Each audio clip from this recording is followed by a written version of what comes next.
Hi friends, అందరికీ నమస్కారం. నేను మీ కొండా మోహన్. ఈరోజు జూలై 29 ప్రపంచ పురుల దినోత్సవంగా ప్రపంచమంతా జరుపుకుంటున్నాము. పురుల యొక్క జనాభాను పెంచుటకు, వాటి నివాస ఆవాసాలను పెంపొందించుటకు, వాటి అభివృద్ధిపై ప్రజలలో అవగాహన కల్పించడానికి, వాటిని వేటాడి వాటి కళేబరాలను అమ్మేవారిపై కఠినమైన చర్యలు చేపట్టడానికి ప్రపంచ దేశాల్లో వివిధ సభలు, సమావేశాలు, తీర్మానాలు చేసి వాటిని అమలు చేయడానికి ఈ రోజు నుండి మనం తిరిగి కంకణబద్దులవుతారు. అరే, అడవిలో సాధు జంతువులను, ఊళ్ళల్లో పడి ఆవులు, మేకలను, చివరికి పొలాలకెళ్లిన మనుషులను కూడా వేటాడి చంపి తినే క్రూర మృగాల కొరకు ప్రపంచ పురుల దినోత్సవం జరపడమేంటి? షిట్, నాన్సెన్స్ అనుకుంటే పప్పులో కాలేసినట్టే. ఊహు, కాదు, పులి బోనులో తలపెట్టినట్టే. ఎందుకంటే రాజు లేని రాజ్యం లేక పాలకుడు లేని రాజ్యం ఏ విధంగానైతే లా అండ్ ఆర్డర్ లేకుండా అస్తవ్యస్తమైపోతుందో, అడవిలో కనుక అడవికి రాజైన పెద్దపులు లేకుంటే కూడా అడవి అస్తవ్యస్తమైపోతుంది. అడవిలోని కొన్ని శాకాహార మరియు ఉభయాహార జంతువులు కొన్ని సంవత్సరానికి 1 నుండి 2 సార్లు పిల్లలకు జన్మనివ్వడం వల్ల, మరియు కొన్ని జంతువులు ఒక్క పర్యాయమే 5 నుండి 10 పిల్లలకు జన్మనివ్వడం వల్ల శాకాహార జంతువుల జనాభా అత్యధికంగా పెరిగి అడవిలోని చెట్లను, లేత చిగుళ్లను, చిన్న చిన్న మొక్కలను తినడంతో అడవిలో డెన్సిటీ తగ్గడమే కాకుండా కొన్ని సంవత్సరాలలో కొన్ని జాతుల మొక్కలు అంతరించడం, అచ్చటి అటవీ ప్రాంతం అసహేతుక అసంబద్ధ సిల్వీకల్చరల్ సక్సెషన్లకు లోనై అడవులు సహజ సిద్ధతను కోల్పోతాయి. దీనివల్ల అడవుల్లోని సకల జీవాలకి ప్రాణాంతకం కాగలదు. ఇట్టి శాకాహార జంతువుల జనాభాను నియంత్రించాలంటే అడవిలో పులి ఇతర శాకాహార జంతువులను వేటాడడం తప్పనిసరి.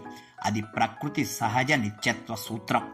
ఇక పులులు ఎప్పుడైనా కూడా పరుగులో వెనుకబడిన అనారోగ్యవంతమైన జంతువులను మాత్రమే వేటాడి అటవీ ఆరోగ్యానికి కూడా దోహదం చేస్తావి. సర్వైవల్ ఆఫ్ ద ఫిట్టెస్ట్ అన్న పరిణామ సిద్ధాంత శాస్త్రవేత్త డార్విన్ మహాశయులు చెప్పినది మానవ సమాజంలోనే కాదు, అటవీ సామ్రాజ్యానికి కూడా వర్తిస్తుంది. ఇక ఊళ్ళపై పడి పశువులను, మనుషులను పులులు చంపుతున్నాయని గత 50 సంవత్సరాల నుండి పులులపై మనం అపవాదులు మోపుతున్నాం. ఇది ముమ్మాటికి సత్యదూరం. మన ఇంటి ముందుకు వచ్చి నిల్చున్న వారిని ఎవరిని మనం ఆరాలు తీస్తాం. కానీ లక్షల్లో ఉన్న మన జనాభా కోట్లలోకి మారి కోట్ల నుండి 100 కోట్లకు పడగలెత్తి పులులు రాజుల్లాగా నివసించే వాటి అటవీ నివాసాలను ఇళ్ల కాలనీల పేరుతో, పరిశ్రమల పేరుతో, రహదారులు, రైల్వే లైన్ల పేరుతో పూర్తిగా ఆక్రమించి వాటికి నిలువ నీడ లేకుండా చేస్తే అవి మాత్రం ఏమి చేస్తాయి? అమాయక అటవీ జీవులు ఊళ్ళపై పడడం, ఆకలితో ఉన్నప్పుడు మనిషి అయినా పశువైనా చంపి వేటాడి తినడం తప్ప. అందుకే ఈ సంవత్సరం పులుల నివాసాలను పెంచాలని, అభివృద్ధి చేయాలన్న ముఖ్య ఉద్దేశంగా పులుల దినోత్సవం జరుపుకుంటున్నాం. ప్రపంచంలో white tiger, Asiatic Bengal tiger, Siberian tiger అన్న రకాలు ఉన్నా భారతదేశంలో ఉన్న ఏషియాటిక్ బెంగాల్ టైగరే అత్యంత ప్రసిద్ధమైనది. ప్రపంచ పులుల జనాభాలో 3/4 జనాభా బెంగాల్ టైగర్గానే ఉంది. భారతదేశంలో 150 సంవత్సరాల క్రింద దాదాపు 40,000 జనాభా ఉన్న పులులు 1970 సంవత్సరం వచ్చే వరకు 1,000 చిలుకు మాత్రమే ఉన్నాయి. అప్పటి మన ప్రధానమంత్రి ఇందిరాగాంధీ గారు పులులను వేటాడడం శిక్షార్హమైన కఠిన నేరంగా మార్చివేసి 1973 ఏప్రిల్ 1న టైగర్ ప్రాజెక్టును ప్రవేశపెట్టి 9 టైగర్ రిజర్వులతో పులుల జనాభా పెంచడానికి చట్టం చేసింది. ఇక అత్యంత ప్రతిభావంతుడు, పద్మశ్రీ అవార్డు గ్రహీత, టైగర్ మ్యాన్ ఆఫ్ ఇండియాగా పిలువబడే కైలాస్ సంకాలా అనే ఐఎఫ్ఎస్ అధికారి టైగర్ ప్రాజెక్టుకు మొట్టమొదటి డైరెక్టర్గా సేవలందించి పులుల జనాభా అభివృద్ధికి గణనీయంగా కృషి చేసిన చిరస్మరణీయుడు. 4 సంవత్సరాలకు ఒకసారి చేసే పులుల జనాభా లెక్కల ప్రకారం 2023లో భారతదేశంలో పులుల సంఖ్య దాదాపు 3,167గా ఉంది. ప్రపంచ పులుల జనాభాలో ఇది దాదాపు 75% ఉండడం మనకెంతో గర్వకారణం. ఈరోజు మన దేశంలో మధ్యప్రదేశ్లో అత్యధికంగా పులులు కలిగిన రాష్ట్రంగా ఉన్నది. తర్వాత ఉత్తరాఖండ్, కర్ణాటక మొదలగు రాష్ట్రాలు అధికంగా పులులను కలిగిన రాష్ట్రాలు. ప్రస్తుతం భారతదేశంలో 55 టైగర్ రిజర్వులు ఉన్నవి. ఇక 1987లో ఉమ్మడి ఏపీ రాష్ట్రంలో ఏర్పడ్డ నాగార్జునసాగర్ శ్రీశైలం టైగర్ రిజర్వు భారతదేశంలోని అతిపెద్దది. రాష్ట్ర విభజన తర్వాత ఏపీలో శ్రీశైలం టైగర్ రిజర్వుగాను, తెలంగాణలో అమరాబాద్ టైగర్ రిజర్వుగాను పేర్లు మార్చబడ్డావి.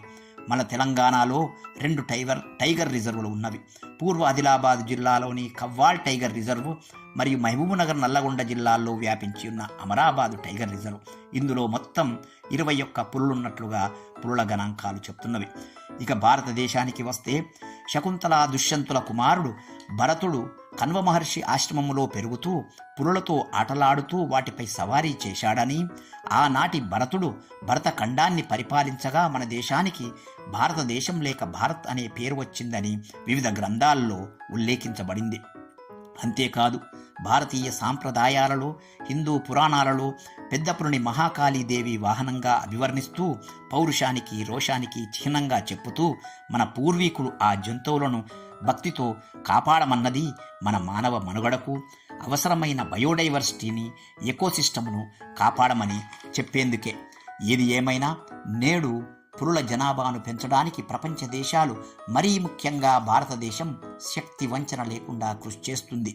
భారతదేశ అటవీ శాఖ మాత్యులు శ్రీ భూపేందర్ గారు మరియు యూనియన్ క్యాబినెట్ కనుసన్నల్లో పనిచేస్తున్న wild life crime control bureau ఎప్పటికప్పుడు రాష్ట్ర ప్రభుత్వాలకు పెద్ద పులి యొక్క హంటర్స్, పోచర్స్ యొక్క మూమెంట్ను తెలియచేస్తూ అప్రమత్తం చేస్తుంటుంది. ఇక మన రాష్ట్ర ప్రభుత్వ విషయానికి వస్తే అటవీ శాఖ మాత్యులు శ్రీమతి Konda Surekha garu, principal secretary EFSNT department Shri Ahmad Nadeem IAS garu, Shri RM Dobriyal, principal chief conservator of forest IFS garu మరియు chief wildlife warden Telangana state PCCF Shri Elu Singh Meru IFS garu tiger protection విషయమై 24 గంటలు అమ్రాబాద్ మరియు కవ్వాల్ టైగర్ రిజర్వ్ డైరెక్టర్లకు పలు సూచనలు ఇస్తూ ఉండడం, ఆ టైగర్ రిజర్వుల డైరెక్టర్లు తమ సిబ్బందిని అప్రమత్తం చేయడం, ఎనిమల్ ట్రాకర్లు, మిగతా క్షేత్రస్థాయి సిబ్బంది పులుల సంరక్షణకై పాటుపడుతూ ఉండడంతో పులుల సంరక్షణ మన రాష్ట్రంలో అద్వితీయంగా ఉంది. అంతేకాదు ఫారెస్ట్ డిపార్ట్మెంట్ ఎల్లవేళలా సలహా సహకారాలు అందిస్తూ world wild life fund for nature WWF Telangana branch మరియు హైదరాబాద్ టైగర్ కన్జర్వేషన్ సొసైటీ అనే ఎన్జిఓలు కూడా ఎల్లవేళలా చేదోడు వాదోడుగా ఉంటూ పులుల సంరక్షణలో తమ వంతు పాత్ర పోషిస్తున్నవి. ఇక వన్యప్రాణి సంరక్షణ చట్టం 1972 ప్రకారం పులి షెడ్యూల్ 1 ఎనిమల్. దానిని వేటాడినా, దాని గోర్లు, చర్మము, ఎముకలు, మాంసము రవాణా చేసినా లేక ఇంటి వద్ద ఉంచుకున్న ఈ చట్టం ప్రకారం 5 లక్షల వరకు జరిమానా, 7 సంవత్సరాల వరకు జైలు శిక్ష పడగలదు. ఈ నేరానికి బెయిలు ఇవ్వబడదు.